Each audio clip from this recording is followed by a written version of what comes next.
கைக்குழந்தை கழுத்தில் கத்தி, வீடு புகுந்து இளம் பெண்ணுக்கு பாலியல் பலாத்காரம், குற்றவாளியை சுட்டு பிடித்த போலீசார். இளம் பெண்ணுக்கு நேர்ந்த கொடூர சம்பவத்தை விவரிக்கிறது இந்த செய்தி தொகுப்பு. தூத்துக்குடி மாவட்டம் கோவில்பட்டி வீரவாஞ்சி நகர் பகுதியில் 10 மாத கைக்குழந்தையுடன் இளம்பெண் ஒருவர் தனியாக தங்கி வருகிறார். இவரது வீட்டுக்குள் 2 இளைஞர்கள் நள்ளிரவில் அத்துமீறி நுழைந்து உள்ளனர். மது போதையில் இருந்த 2 இளைஞரும் கைக்குழந்தையின் கழுத்தில் கத்தியை வைத்து மிரட்டி இளம் பெண்ணை பாலியல் பலாத்காரம் செய்து உள்ளனர். இது குறித்து அந்த பெண் மேற்கு காவல் நிலையத்தில் நேற்று புகார் அளித்தார். இதையடுத்து காவல் துணை கண்காணிப்பாளர் ஜெகநாதன் தலைமையில் அனைத்து மகளிர் காவல் நிலைய ஆய்வாளர் பிரேமா, கழுகுமலை ஆய்வாளர் பத்மாவதி ஆகியோர் இளம்பெண் வீட்டிற்கு சென்று விசாரணை மேற்கொண்டனர்.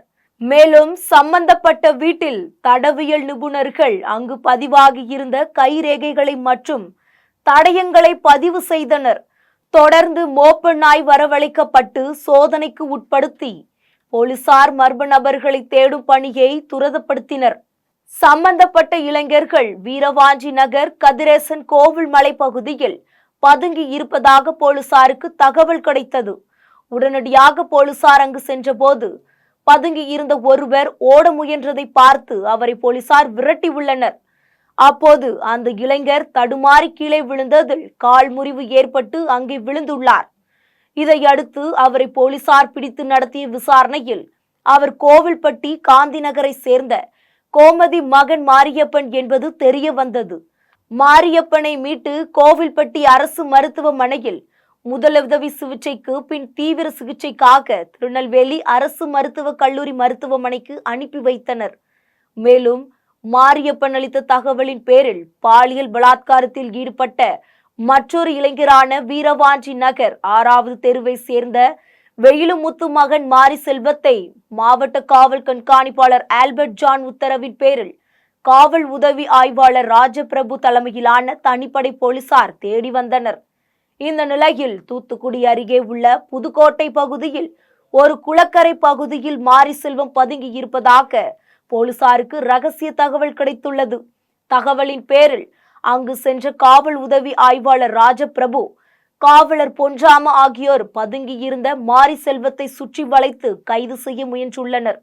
அப்போது மாரி செல்வம் தன்னிடம் மறைத்து வைத்து இருந்த அருவாளால் இருவரையும் தாக்கியுள்ளார். இதனால் தற்காத்து கொள்ள காவல் உதவி ஆய்வாளர் ராஜபிரபு துப்பாக்கியால் சுட்டதில் மாரி செல்வத்தின் இடது காலில் துப்பாக்கி குண்டு பாய்ந்தது. இதையடுத்து அவரை பிடித்த போலீசார் தூத்துக்குடி அரசு மருத்துவக் கல்லூரி மருத்துவமனையில் அனுமதித்தனர். காயமடைந்த போலீசாரும் சிகிச்சை பெற்று வருகின்றனர்.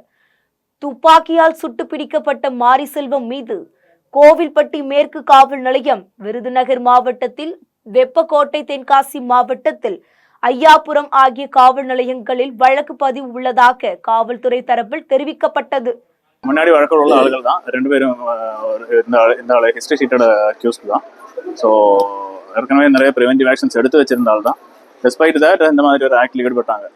இது குறித்து தகவல் அறிந்த தூத்துக்குடி மாவட்ட காவல் கண்காணிப்பாளர் ஆல்பர்ட் ஜான் அரசு மருத்துவமனையில் சிகிச்சை பெற்று வரும் போலீசாருக்கு ஆறுதல் கூறி நடந்த சம்பவம் குறித்து விசாரணை செய்தார். இந்த சம்பவம் கோவில்பட்டியில் பெரும் பரபரப்பை ஏற்படுத்தி உள்ளது. இந்த critical சிச்சுவேஷன்ல despite his wound and injury, இந்த brave act பண்ண SI definitely deserves appreciation.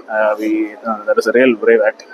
Similarly அந்த 2 பேருடையும் மெடிக்கல் கண்டிஷன் அப்சர்வேஷன்ல இருக்கு, SIs as well as the policemen's. Similarly and accused medical condition observation இருக்கும். We are monitoring the medical condition of all. Other legal formalities of further investigation will follow.